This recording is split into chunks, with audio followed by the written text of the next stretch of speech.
人生当中有万种的情愫，但是只有一个仓央嘉措。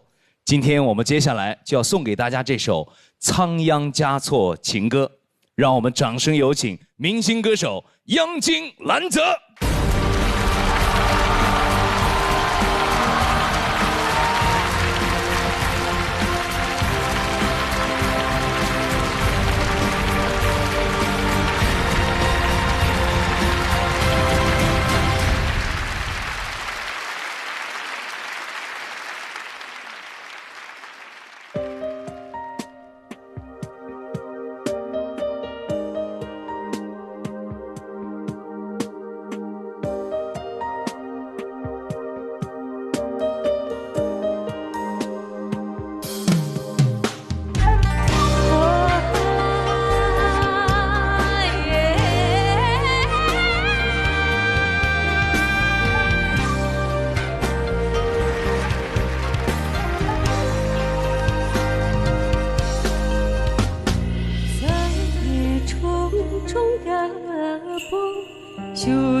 好久不见啊！对啊，好久不见了。今天为什么给我们带来这样一首歌？我觉得，其实仓央嘉措为什么会写这首歌，我感觉是用爱情的手法，让大家更进一步的了解仓央嘉措的这种情诗的这种魅力所在，用写爱情的方法比拟所有世间的大爱。